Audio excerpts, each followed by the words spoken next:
Yeah, this should work much better. Okay, so let's see. You were saying that so you and your business partner founded US Bubble Sports? Yeah. So, you want me to kind of go back and talk about how I founded it? Yeah, let's do a little recap. Sure. So we started BubbleBall MD, just started out of the blue almost. It was supposed to handle the Maryland market. And shortly after, we started BubbleBall DC to capture specifically the DC metro area. Mm-hmm. And after a while of growing that and putting a lot of focus into that, we decided that it was time to scale it a little bit. And so we started a Philadelphia brand called Philly Bubble Sports. Mm-hmm. And we kind of realized that we needed something to, one, tie everything together and two, kind of make it more of a national brand. Mm-hmm.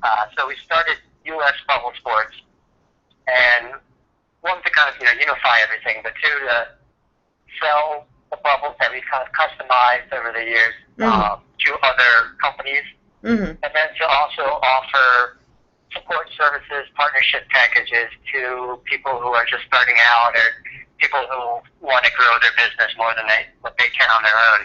Yeah. And we've kind of everything that we've learned and all of it, and my partner and I have a background in events and marketing, so we're kind of taking that and offering the marketing and the business side of information and materials and that kind of stuff to companies around the country that either want to get started or have gotten started or are having a little bit of trouble getting it to where they want to go. Mm-hmm. Yeah. And so how has that been, either bringing in partners and working with other business people and helping them start out a business? What's that experience been like?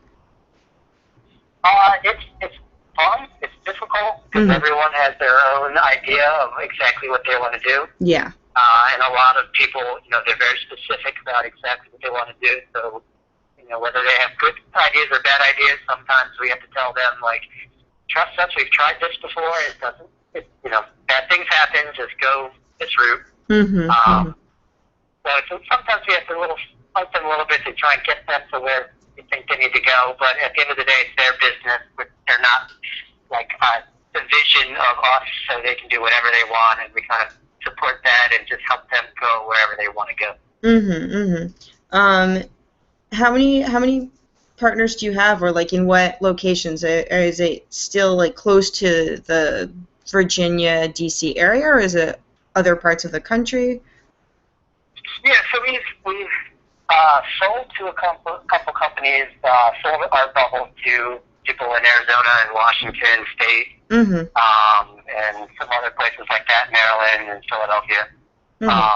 Partner-wise, we partnered with a company that's in southern Maryland, Virginia border, and then we're working with one or two other companies, working with a company in Towson to kind of partner with them a bit, and then we're just kind of starting to get out the partnership aspect now, so that's kind of something we're working on. Yeah. Okay.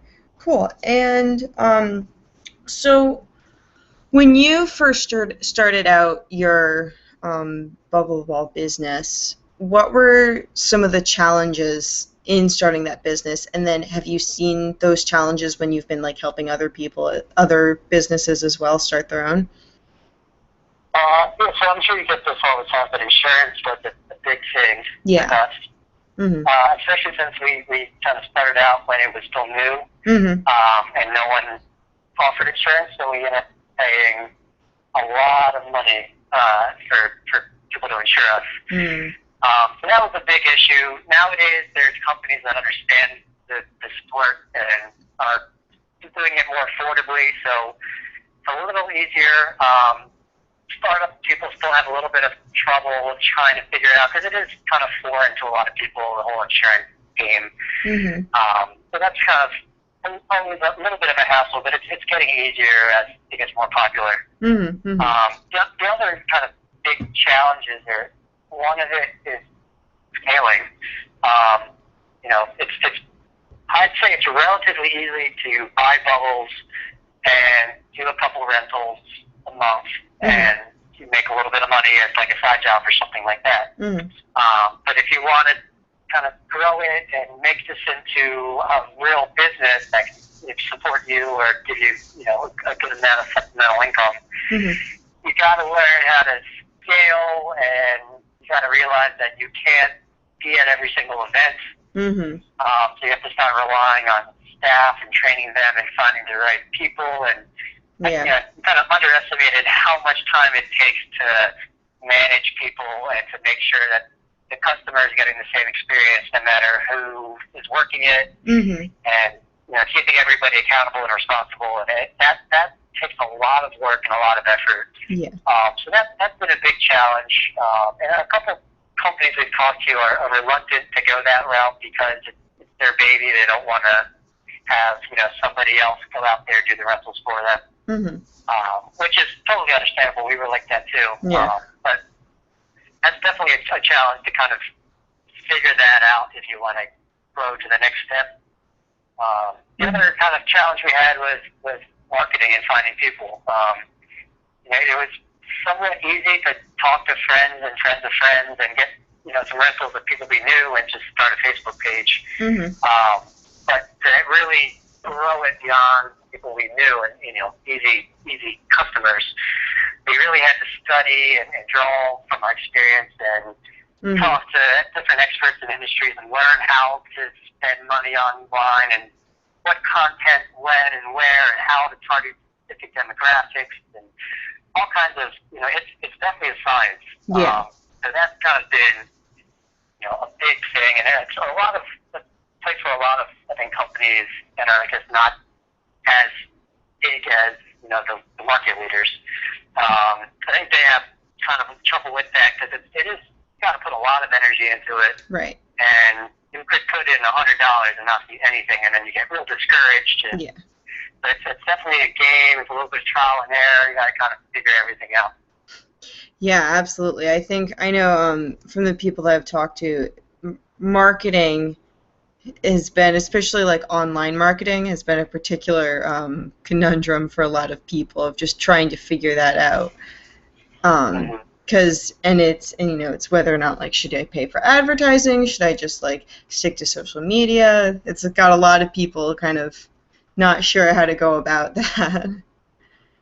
And especially with something that most people, I'm assuming, don't have any kind of marketing or design background, so it's hard to figure out how to adjust photos or how to make a little animation or a little, artwork to kind of push your message. I'm just lucky that my partner has a background in that, so we can do it all in-house. But I definitely talk to people that are, there's this kind of walk with it, and if you go to an outside firm, it costs tons of money, which is not worth it. So, right. It's definitely a challenge. Yeah, absolutely. So after how long of running the business did you guys come to the point where you realized and recognized that you needed to, like you had said before, kind of let go of your baby and let other people, hire more people and expand and trust that other people can run the games? Well, at what point did you guys come to that?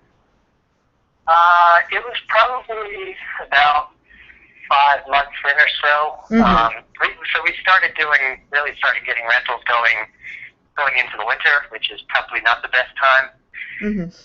So we were kind of started out slow and we were able to do it, but once we kind of rounded it to the spring, we realized that we were getting more rentals than we could do ourselves, and instead of turning it down, we decided we got to change our model and get all these customers.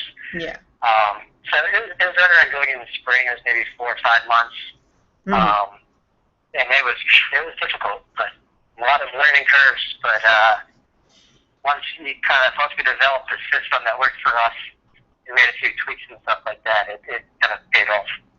Yeah, absolutely. So what did I imagine? I imagine you had some sort of like training for the new employees and stuff. What were some of the like important things that they needed to know before they were ready to go out and run a game?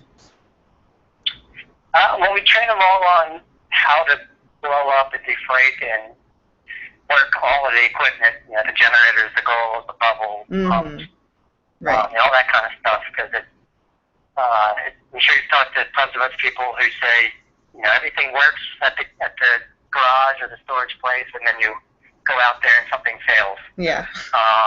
So we've had to kind of teach them how to do that, how to troubleshoot, all that kind of thing. We emphasize installation and basically different safety rules on how much to inflate the bubble to make sure the straps are working and all that stuff. So I said, the equipment and really emphasizing safety were the two big things that we make sure we do like a very intensive training on. And then we get them more involved as they go into game rules and different games that we play, things like that. Yeah. Okay. And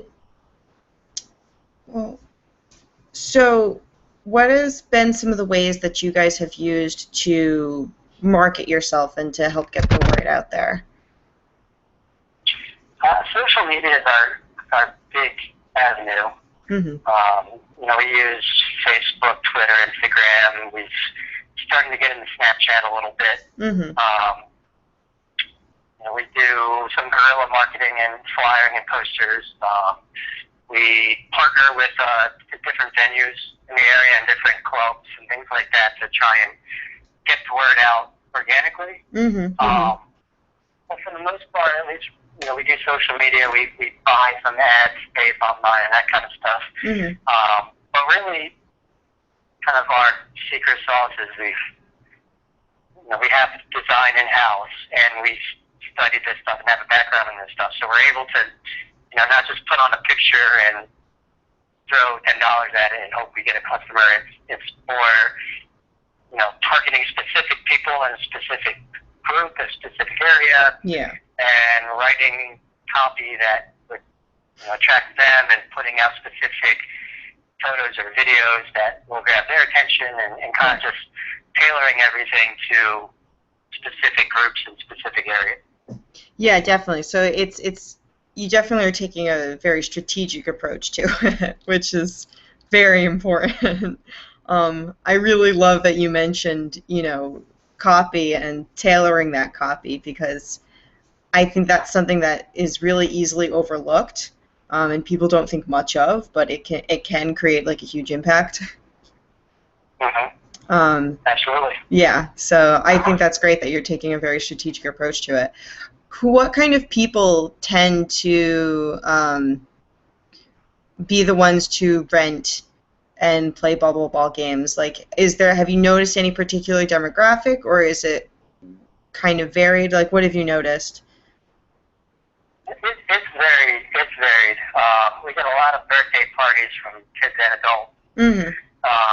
It kind of varies based on the season too. We get a lot of graduation parties, that kind of stuff around now. Yeah.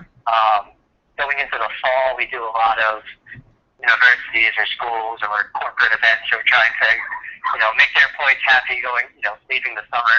So it's kind of different months bring different customers. Yeah, interesting. Which is another thing to note when you're doing marketing, because then you can start figuring out, what month different people are looking at you. Yeah, exactly. That's a great point. So you run private parties and events. Have you considered, or do you have any interest in starting leagues as well? We've done 2 leagues in Baltimore. One at the beginning of this year and one last fall. Both sold out. I mean, we only opened it up to 4 teams just to try it out, and they both sold out. So we're kind of contemplating now whether we want to do that back up again in the fall, or if we want to kind of pivot to tournaments and single-day type of events. What we found is when we open the league, a good amount of people rush in, and then the rest kind of trickle in, and you're not exactly sure if it's going to fill out or not, and then you kind of just panic and wait, and you throw in a whole bunch of marketing money because you're panicking, and then it's just kind of, it's uncertain. Yeah.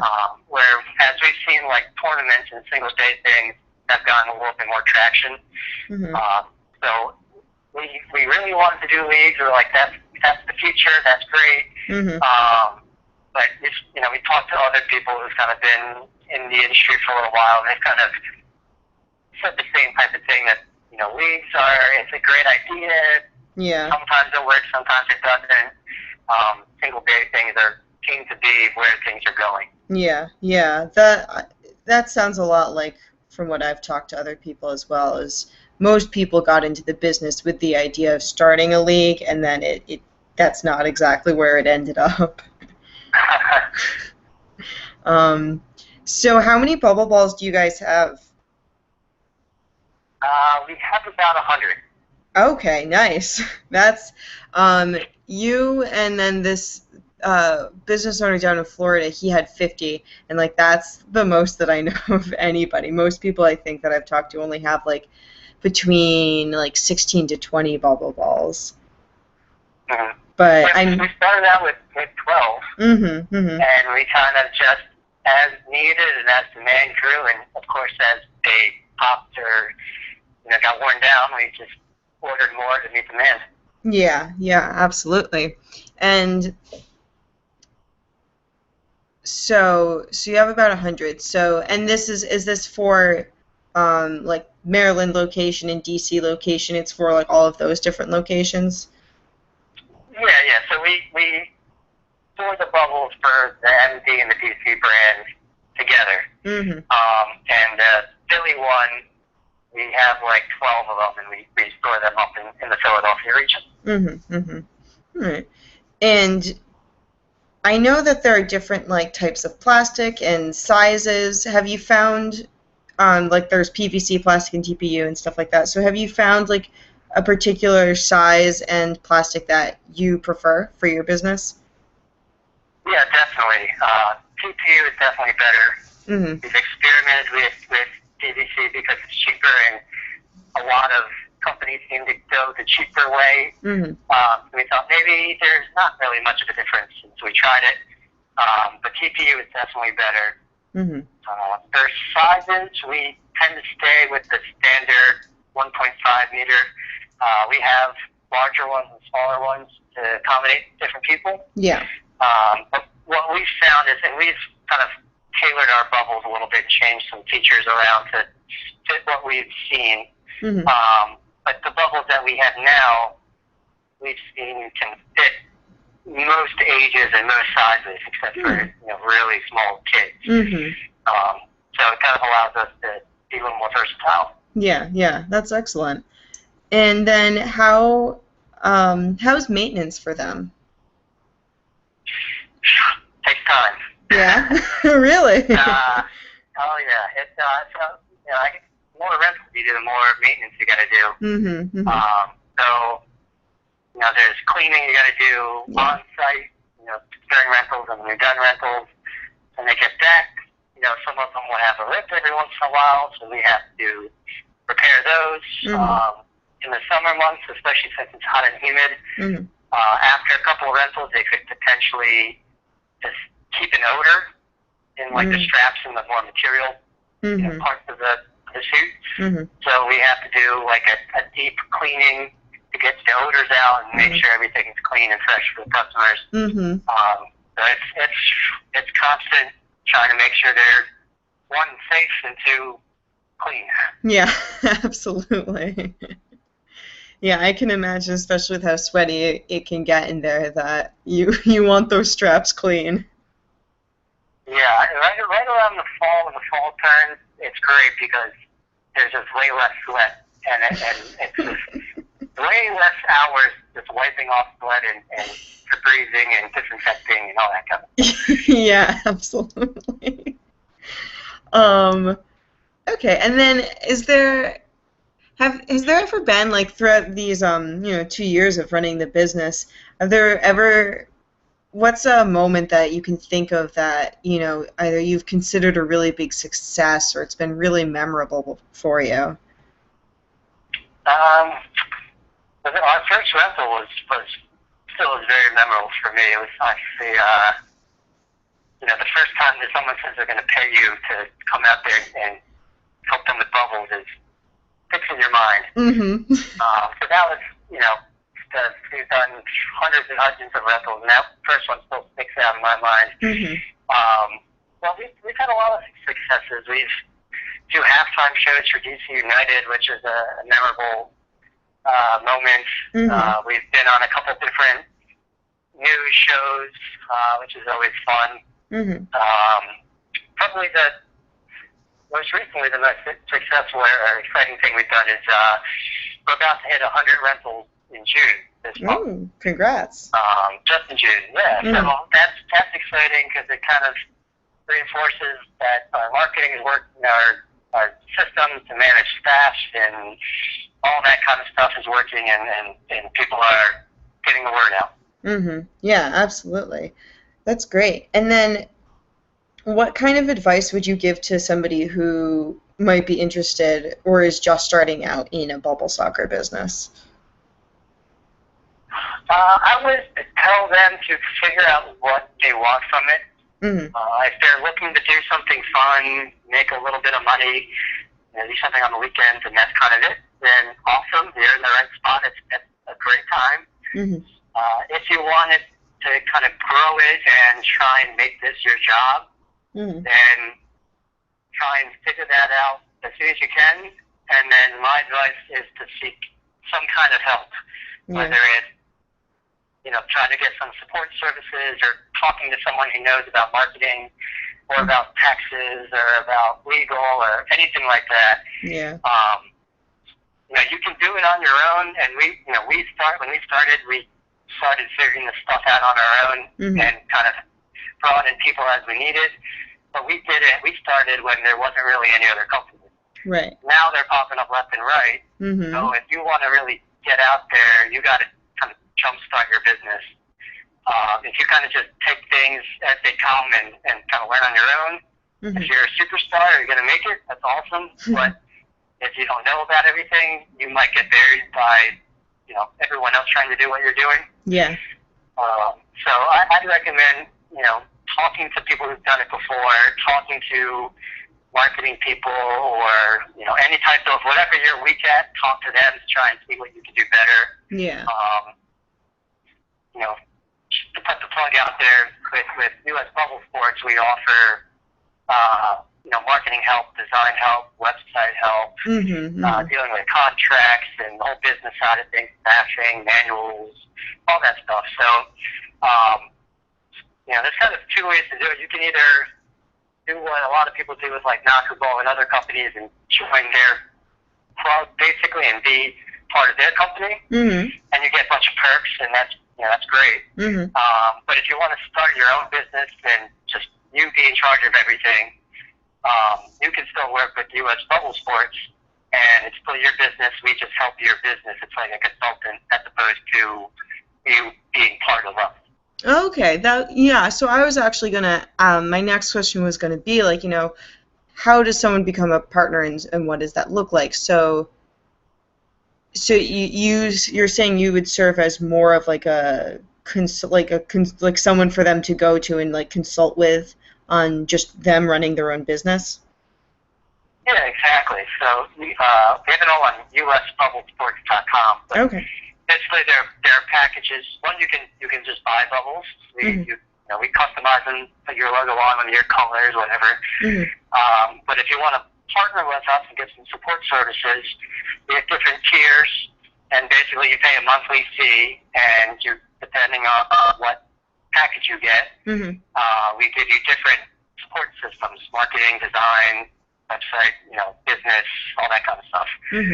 So kind of depending on how new you are or how much you want to get an advantage, or if you want just a little bit of help or whatever it is, you kind of pay for that, and you're not locked into giving 20% of your revenue to some company. Yeah, that's great. And then if someone, have you ever had people who have already they've already been running a bubble soccer business and they want to join you after they've already like bought their bubble balls, or do you prefer it or do you rather have like people like they start with you and they're buying their bubble balls from you? It doesn't really matter to us. I mean, we're really just there to try and help. If you're trying to get better at the business. We're trying to help you. If you've never done it before, obviously there's a little bit more we can throw at you. Right, of course. Having the experience, that kind of thing. So we like working with people that have done some of it before, because then we don't have to ease them into it. We can just kind of, shoot the information straight at them. They should know, generally how things go already. Yeah. And they usually catch on a little quicker to just, jump their scales a little bit more. Great. Then you had mentioned before, how when you first started out, there wasn't really anything having to do with bubble soccer, and now there are a bunch of companies all over the place. So how have you guys, how has your company handled and dealt with competition, and do you have much competition in your area? Yeah, we have, it's funny, every couple months it seems like someone new pops up in our area. So what we try to do is one, we almost take it as fuel. Anytime we see a new person try to start up, we just try and, push marketing and push our operations just a little bit harder, just to, really make sure that we keep our market share. But a lot of times we reach out to whoever it is that's starting up, and we just try and keep things friendly, and we let them know, hey, if we can't do a rental on a specific day, we'll shoot it over to you, for some kind of finder's fee or something like that. If you can't do something, shoot it over to us. It's just a way to keep the sport, keep the interest in bubble soccer growing, so that people aren't just like turning away people because they can't specifically do it. Yeah, that's a great idea of just sort of sharing in bookings and leads and stuff like that. So I think that's great if you can't do it, and then you'll send it to them, and then vice versa. It's definitely a great way to keep it like a friendly competition too, as opposed to bitter. Yeah, exactly. Yeah, we've definitely seen. We talked to a lot of companies around the country. Just I guess since we've been around for a while, so we're kind of keeping in touch with different people as they grow. But we've definitely heard stories of people getting their logos ripped off, or their slogans, or photos, videos, or websites, or whatever it is, and then it kind of just turns into some kind of, war is overstating it, but, unfriendly competition. Yeah. So that's really trying something we're trying to avoid. Yeah, absolutely. That's great. I think that's a fantastic outlook to have, too. And so, is there anything that you wish you had known when you first started out that you know now? Good question. I did not know how much work it was going to be needed to kind of grow the company. My partner and I, at one point, were putting in 80 hours a week each. Wow. Now we're probably putting in 70 hours a week each. Wow. So it's when he first did it, I thought, okay, maybe this will be a part-time job, or something like that. Or I'll get it to a point where I can work 30 hours a week and have a dream. And but that it takes a lot of work to maintain the equipment, to figure out inventory levels, to get customers, to review your systems, and all the business side of stuff like taxes and all that kind of liability. That kind of stuff takes time. And so it's a lot to take on, especially if you're doing it by yourself and you don't have a partner. It's a lot of work.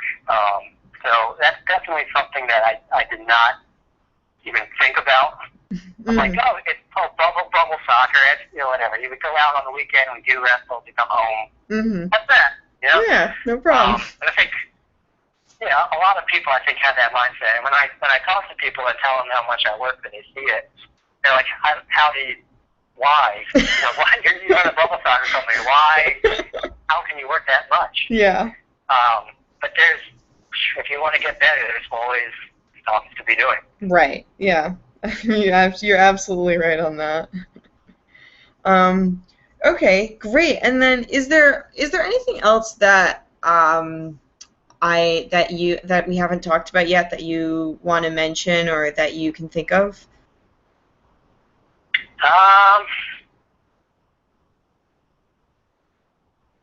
No, not really. I mean, I just want to kind of reiterate that, for anyone who's trying to start a company or trying to make their company better or grow sales or anything like that, just check us out, usbubblesports.com.